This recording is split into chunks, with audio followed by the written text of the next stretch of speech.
히브리서를 보고 있습니다. 이제 신약 성경도 거의 끝부분에 이제 와 있는데 히브리서 10장, 지난주에 우리가 히브리서 6장을 봤어요. 이게 히브리서에서 난해 구절이라고 하는 것을 지금 살펴보고 있습니다. 오늘은 히브리서 10장 26절부터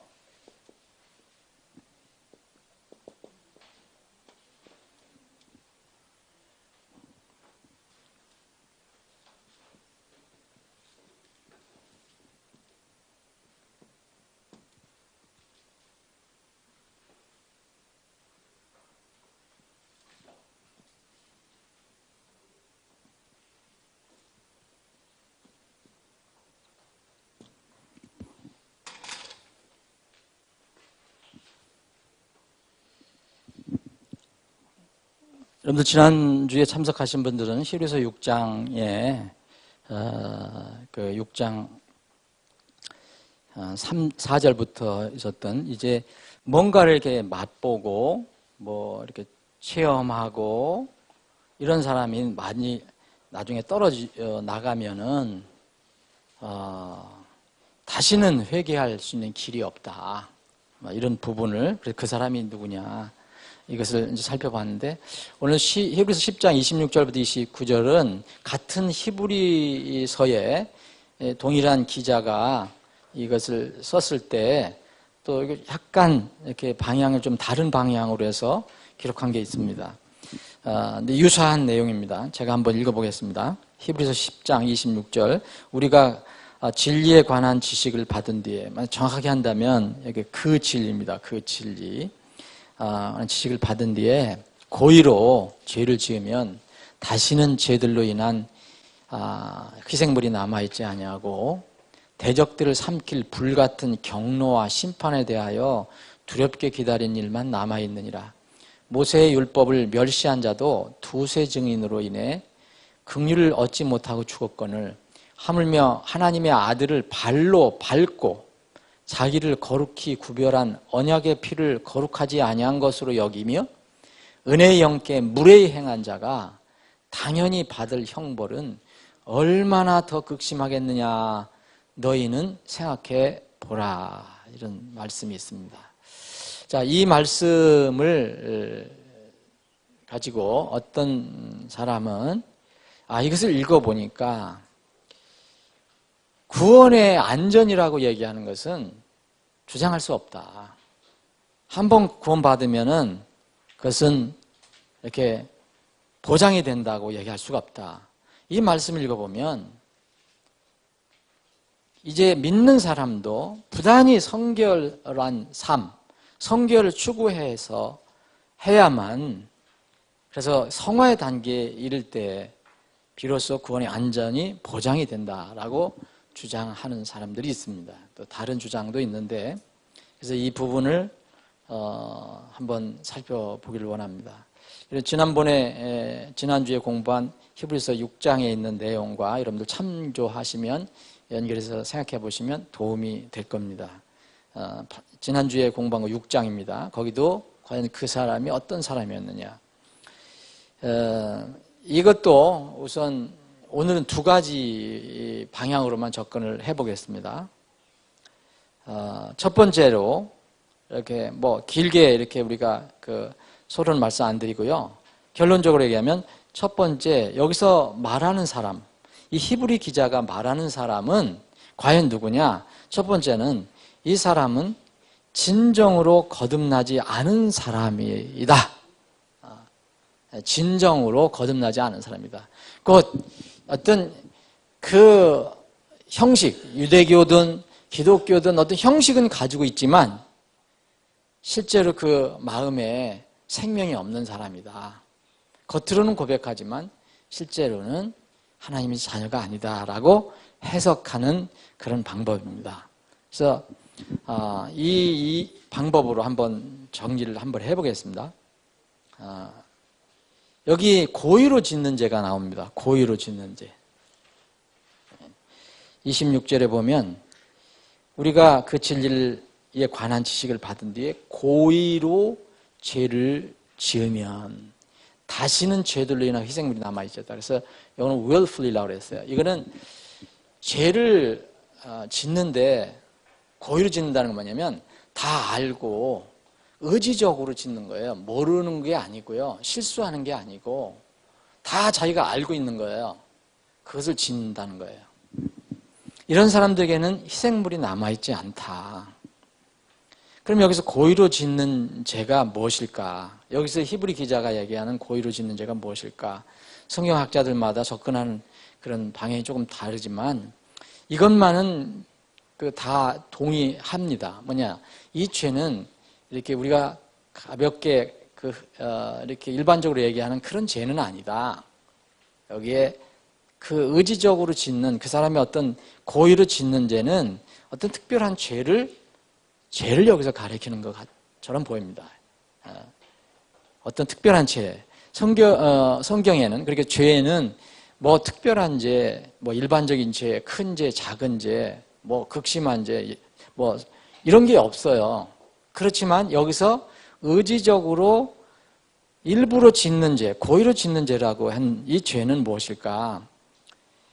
우리 어떤 사람이, 일반인이 이렇게 구원을 받습니다. 복음을 통해서 구원을 받습니다. 예수님이 대속 사역을 믿고, 그러면, 이 그리스도인이 되는데, 그리스도인이 되면, 구원받은 그리스도인이 되면, 실제로 이 땅에서 살아가는 동안에 죄를 지을 수 있는가, 짓지 않는가? 그럼 이건 대답은 명확관합니다. 죄를 지을 수 있습니다. 죄를 함부로 지어서는 안 되지만 우리가 완벽하게 예수님처럼 하나님처럼 죄를 완전히 이렇게 자유로운 상태에서 살 수가 없어요. 죄에서. 구원받은 후에도 성경에서 얘기하는 죄는 지을 수 있습니다. 그리스도인이 된다는 것은 무결점하고 무죄한 그런 완전한 퍼펙트한 사람이 되는 것을 의미하는 것은 아닙니다. 신분적으로 그렇게 된다는 게 그러니까 칭의를 해준다고 표현했잖아요. 칭의. 너는 의롭다. 너는 믿기 때문에 의롭다고 간주해 주겠다. 이게 칭의입니다. 칭의. 그래서 여러 가지 용어가 있는데 하나님께서 우리를 정말 부족하지만 믿음을 통해서 믿음을 갖는 사람에게 양자로 택해 주시는 거죠. 양자로 입양을 해 주는 거예요. 이걸 양자라고도 얘기하고요. 그래서 칭이라고도 얘기를 하고요. 그러면 그 양자 된 사람이, 칭이 된 사람이 예수님처럼 퍼펙트한 삶을 살 수 있느냐? 그건 불가능한 일입니다. 우리는 구원받으면 신분적으로, 법적으로 이렇게 의로운 사람이지만 실제 생활에서는 완전할 수는 없습니다. 우리가 주님을 닮아가는 거고, 그런데 영화로운 몸으로 우리가 이 변화되지 않는 한 우리 연약한 육신의 본성상 이렇게 죄에서 완전히 자유로울 수는 없지만 그럼에도 불구하고 정말 진실로 믿는 자는, 그 마음으로 진실로 믿는 자는 이미 모든 죄가 예수님의 그 십자가에서 흘리신 피로 다 제거되고 해결되었다는 것을 믿기 때문에 하나님 자녀가 된 것입니다. 그래서 믿음으로 우리가 자녀가 되는 것입니다. 우리가 그러한 삶의 형태 때문에 하나님 자녀가 된 게 아니고 믿음으로, 오직 믿음으로. 또 하나님 은혜지만, 그런데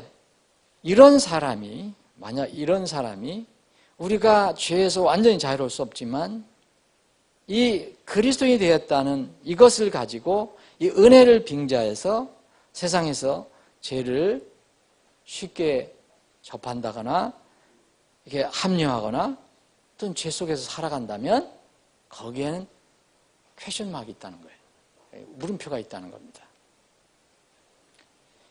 다시 한번 말씀드리면 이렇게 죄에서 자유롭지 못하지만 그거를 의도적으로 그 죄를 합리화하거나 죄에 더불어 산다. 나는 구원받았으니까. 나는 그리스도이니까.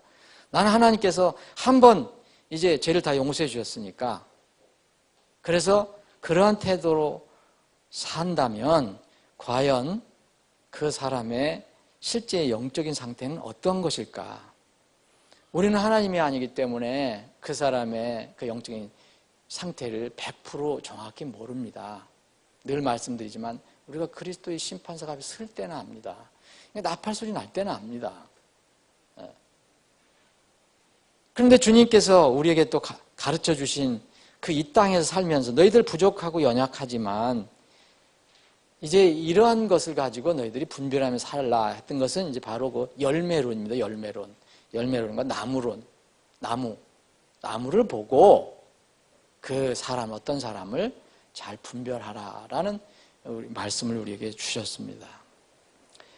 자, 우리가 이렇게 이런 그 진리, 복음을 알게 되면은 단순한 머리의 어떤 지식으로만 우리가 살아가는 게 아니라 이 복음은 지식이 아니고 우리 안에서 생명으로 움직이는 거니까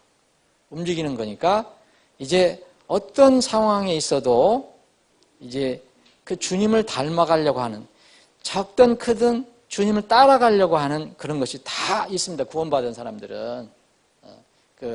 어떤 사람은 빠른 사람이 있고 어떤 사람은 늦은 사람도 있고 그렇지만 전혀 구원을 받았는데 예수님 향해서 가지 않는다라면 거기는 좀 문제가 분명히 있을 것입니다.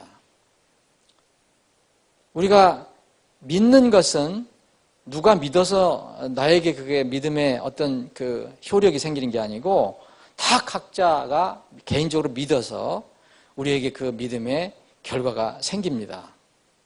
근데 오늘 이 본문 말씀을 보면 여기 무슨 말씀이었냐면 죄들로 인한 희생물이 더 이상 남아있지 않다 얘기합니다. 죄들로 인한 희생물이 더 남아있지 않다. 그러면은 자, 이 세상에서 모든 죄가, 모든 불법이 예수 그리스도의 피로 다 해결될 수 있습니다. 어떤 사악한 사람이라도 김일성, 김정일, 김정은 같은 사람이라도, 히틀러 같은 사람이라도, 스탈린 같은 사람이라도 아무리 악하더라도 예수님께 나오면은 해결받을 수 있습니다. 예수님의 피로 다 해결받을 수 있습니다. 모든 죄를 용서받을 수 있습니다. 누구든지. 그러나 그 예수님을 믿지 않는 것은 아무것도, 그 믿지 않는 것은 그 어느 것으로도 그 믿지 않는 것을 해결해 줄 수 없어요. 이게 믿음의 신비잖아요.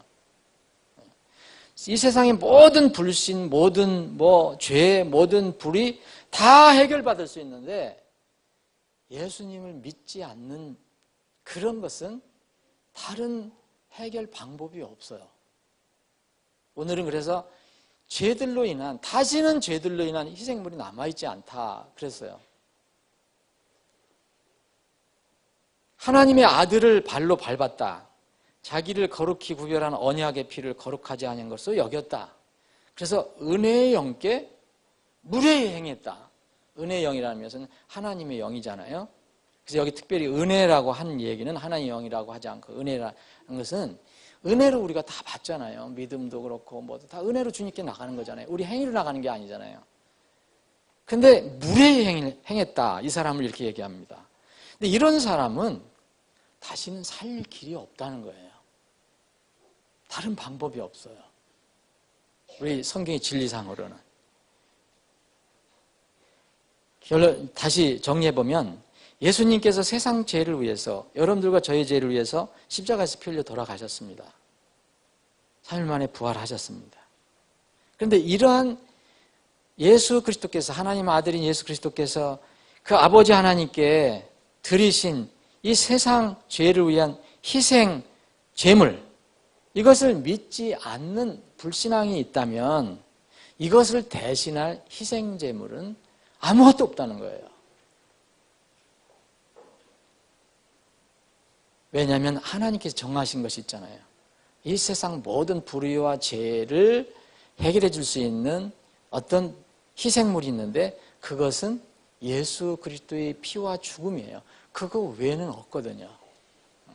그러면 여기서 이제 히브리서 기자가 얘기한 이 사람이 과연 어떤 사람일까? 그래서 이렇게 제시된 이 말씀을 근거로 구원을 이룰 수 있다. 혹은 완전히 성화를 통해서만 구원을 얻을 수 있다고 이렇게 주장한다면 이 성경 전체가 이야기하는, 특히 여기서도 말씀하는 그 어떤 성경이 제시하는 진리에 대해서 완전히 파악이 안 된 그런 주장이 아닌가. 성경은 단순한 고백과 우리가 고백을 통해서 다른 사람의 구원을 이렇게 알지만 마음으로 믿어 의에 이르고 입으로 시인해 구원에 이른다. 여러분 거듭 말씀드리면 마음으로 한번 믿고 또 입으로 시인해 구원받는다는 뜻이 절대 아닙니다. 마음으로 먼저 믿는 것은 하나님과 그 본인과의 관계를 얘기해요. 다른 사람은 다른 어떤 사람의 마음을 절대 알 수 없어요. 그래서 하나님과 개인과의 구원 문제이기 때문에 그 개인 자연인이 구원받을 때는 그 마음으로 먼저 믿는 것이 구원의 시초입니다. 그런데 우리는 교회로 모이고 다른 사람과 공동체 생활을 합니다. 그럴 때는 어떻게 알게 되느냐, 그 사람의 구원을. 그래서 신앙 고백을 하는 겁니다. 마음으로 믿어 의에 이르고 입으로 시인해서 구원에 이른다. 이것은 로마 이 교회 성도들에게 보낸 편지에서 나온 거거든요. 이미 하나님과의 관계가 세워졌어요. 그럼 다른 사람은 어떻게 증명할 수 있느냐? 입으로 시인하는 거예요. 나는 이렇게 해서 하나님을 믿게 됐다. 나는 이렇게 해서 모든 죄를 용서받았다. 예수 그리스도가 내 구주다.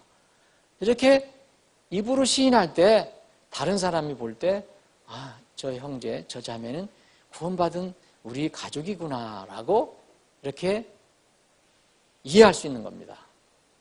입으로만 단순히 고백했다고 구원받는 게 아닙니다. 그 성경에 뭐 주님의 이름을 부르는 자는 다 구원을 받으리라는 말이 있지만 그것은 뭐예요? 마음에서 먼저 이루어진 것을 얘기하는 것입니다. 그래서 성경은 단순한 고백이나 간증하는 사람도 많고 고백하는 사람도 많지만 이거 필요한 거예요. 그런데 실제적으로 예수님과 관계를 맺었는가, 그리고 예수님의 소유가 됐는가, 그리고 예수님이 내 또 소유인가. 아가서는 뭐라 했습니까? 그 아름다운 그 연애한 한 쌍, 이제 예수님과 우리 교회를 얘기할 수 있고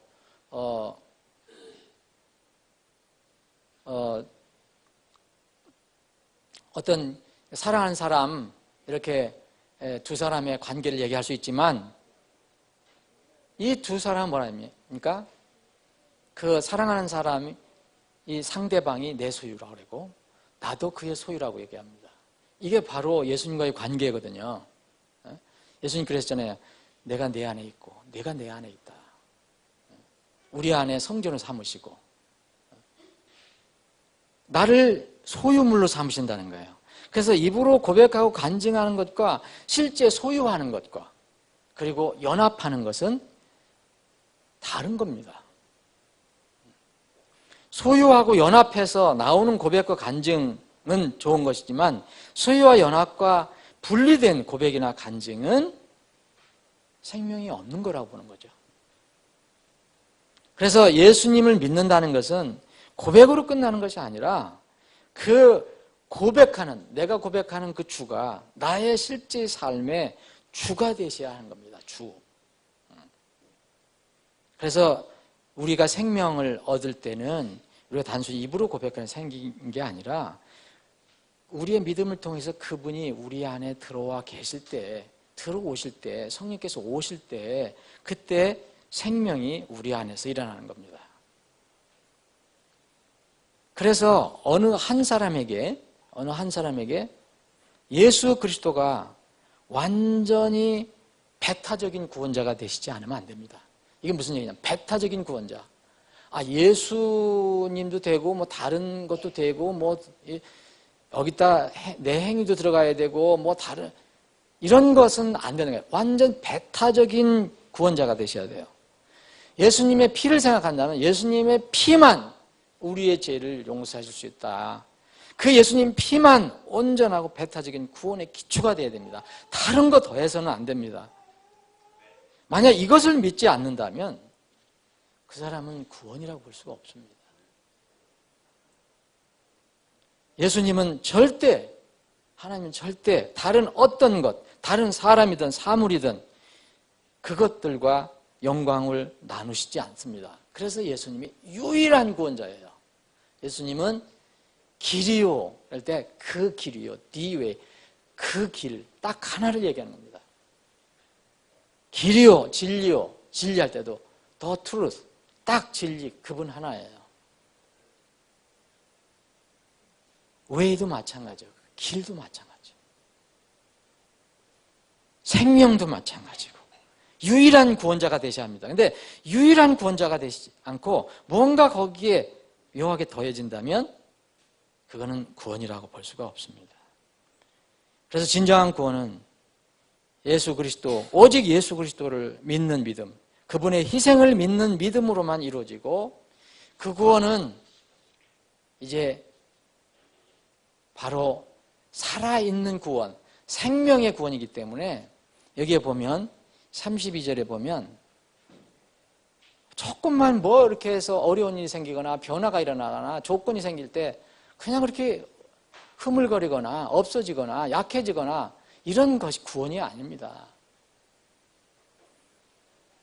비가 오나 눈이 오나 밝으나 바람이 부나 그 구원은 변하지 않습니다. 그런데 32절 보면 그러나 너희가 조명을 받은 뒤에 고난의 큰 싸움을 견뎌냈던 이전의 날들 생각해보라. 여기 그러나는 그 위에 있는 말씀하고 이게 분리가 되는 거잖아요. 앞에까지 얘기를 하시고 그 다음에 이제 그러나 너희가 이렇게 하나님 말씀을 빛을 받은 뒤에 고난의 큰 싸움을 견뎌냈던 이전의 날들 생각해보라. 그러니까 고백하는 것뿐만 아니라 생명의 열매도 나왔다는 거죠. 근데 이 사람 앞에 있는 사람들은 어떤 겁니까? 자, 고백은 우리하고 똑같이 했는데 어떤 상황이 되니까 떠나더라는 거예요. 이 히브리 기자가 볼 때 과연 이것이 생명이냐 그렇게 보는 것입니다. 이 믿음은요, 우리가 한번 받은 믿음은 끝까지 가져갑니다. 우리가 믿음을 받았다고 해서 우리 감정이 변하면은 그 믿음이 없어지거나 또 하나님께서 우리를 너 왜 이렇게 살아? 그래서 뺏어 가시거나 그게 아니에요. 한번 믿음은 받으면 이 끝까지 가는 겁니다. 그래서 여기 보면 여기 끝절 보면 이제 의인은 믿음으로 살리라. 그러나 어떤 사람이 뒤로 물러가면 내 혼이 그를 기뻐하지 아니하리라. 그러나 우리는 뒤로 물러가 멸망에 이르는 자들에 속하지 아니하고 믿어서 혼의 구원에 이르는 자들에게 속하느니라. 두 분류를 얘기해요.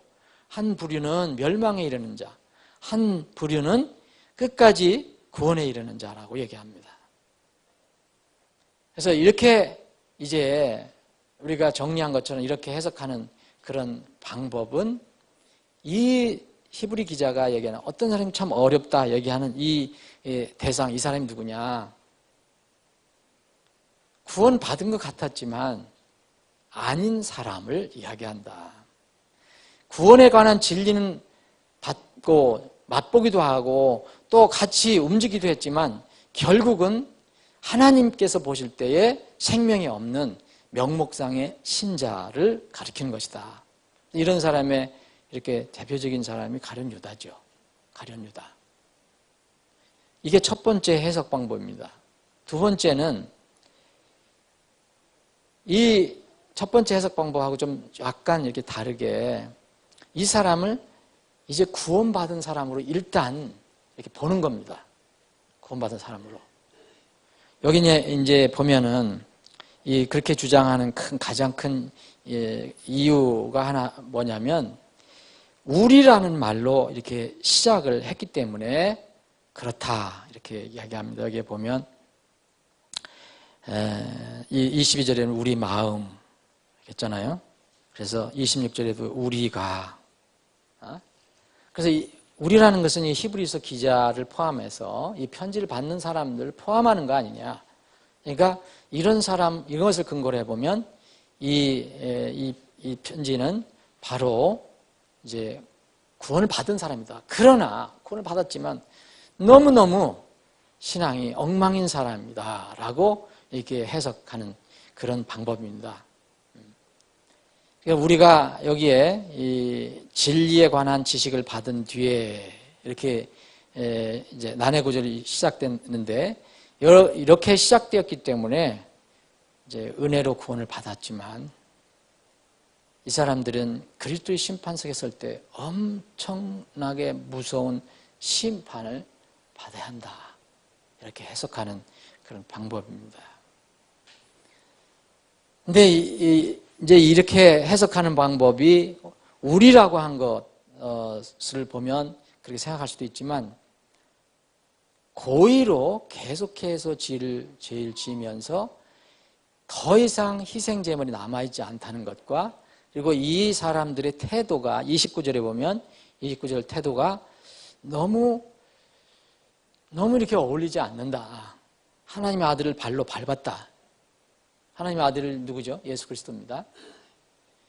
자기를 거룩히 구별한 언약의 피를 거룩하지 않은 것, 더러운 것으로 여겼다. 예수님의 피를 안 믿었다는 거 아닙니까? 그죠? 예수님의 피가 다 내 죄를 용서해줬다고 믿지 않든지 아니 뭔가 예수님 피에 대한 믿음이 부족합니다.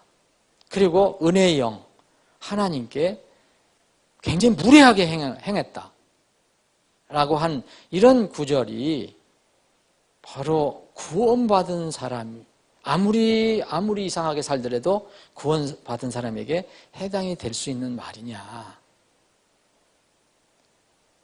그래서 이 사람들이 여기에 이제 27절에 보면 이 사람들이 이제 기다려야 되는 것은 희생물이 없고 용서가 없고 경노와 심판, 불같은 경노와 심판 이것에 대해서 두렵게 기다림만 남아있다라고 이야기하는 것이 과연 이 사람들에게 합당한 그런 이제 모습인가. 그래서 이것을 받아들이기 어려워하는 사람들은 이 문제를 가지고 있습니다. 이 두 번째 방법을 받아들이려 하는 사람들은 곧 우리라고 하는 것에 관해서 강한 믿음을 가지고 있습니다. 왜 우리라고 했을까? 저는 이 개인 제 생각인데 왜 우리라고 했을까? 그 성경에서 우리라고 하는 것은 완전히 구원을 보장하는 것일까? 히브리서 필자가 우리라고 한 것은 여기에 보면 여기 26절에 보면 영어로 보면 여러분 제일 먼저 for if라는 말이 나옵니다. 이 가정법을 쓰고 있어요. 가정법. 그죠? 우리가 만약 이렇게 한다면 이렇게 해요.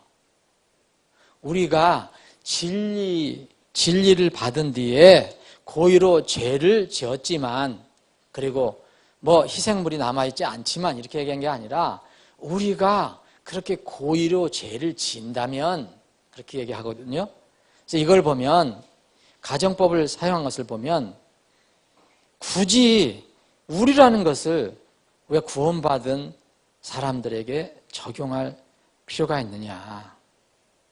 그래서 이것은 가정법이기 때문에 적용할 필요가 없다. 예를 들어서요. 바울 사도는 고린도 교회에 편지를 썼습니다. 고린도 교회는 일단 어지러운 교회였지만 일단 구원받은 교회였죠. 그 성도들에게 보낸 편지에서 이 고린도서 13장 끝에 부분에 보면 고린도 교회 안에 있는 사람들을 정말 너희들이 구원을 받은 하나님의 자녀인가 아닌가 한번 좀 살펴봤으면 좋겠다. 그런 얘기를 하거든요. 여기에 보면 분명히 그 고린도 교회 구원받은 성도들이 모임이라는데도 그것이 너희들이 구원받은지 안 받은지 살펴보라고 강력히 요구하고 있습니다. 이걸 보면 이게 어떤 용어 하나가 그 사람의 영적인 신분을 완전히 보장해 주지는 않는 것 아니냐. 그리고 또 하나는 이제 아까 39절 읽어드렸는데 분명하게 여기에 39절에 보면 우리와 또 어떤 사람에 관해서 이렇게 분리를 하고 있습니다. 우리는 뒤로 물러가 멸망에 이르는 자들에 속하지 아니하고 믿어서 혼의 구원에 이르는 자들에게 속하느니라 그랬어요.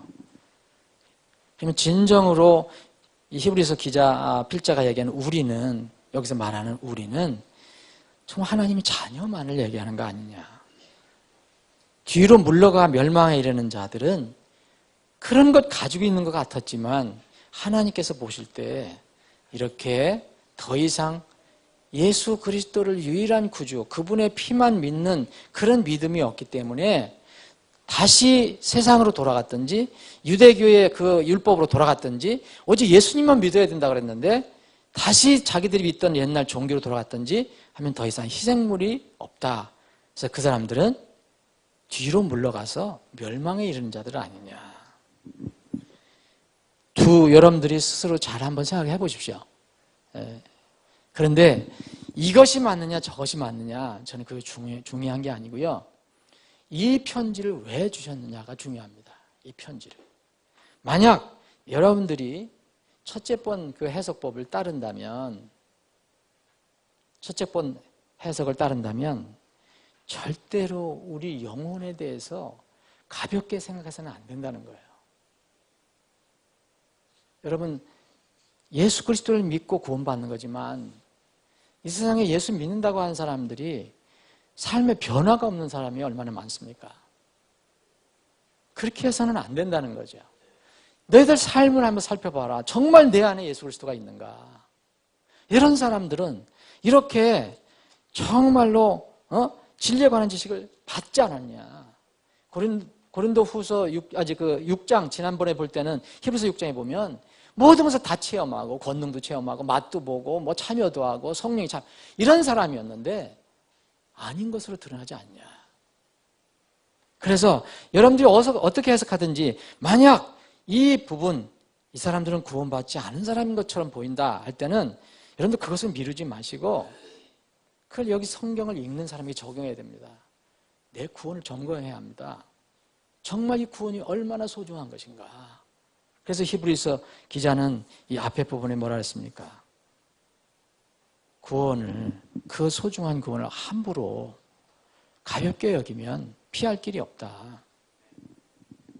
그리고 만약 여러분들이 두 번째 해석법을 따른다면, 여러분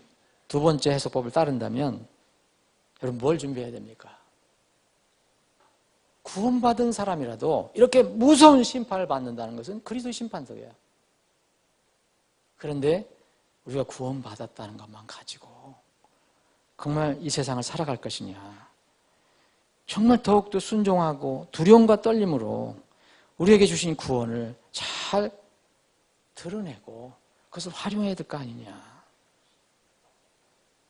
온 세상을 얻고도 자신의 영을 잃으면 무엇이 유익해 하겠느냐는 예수님의 말씀과, 그렇죠?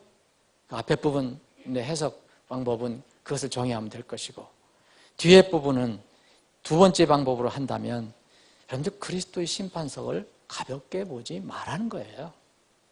저는 여러분들이 어떤 것을 택해서도 저는 여러분들이 하시는 거 틀렸다 맞았다 얘기하지 않습니다.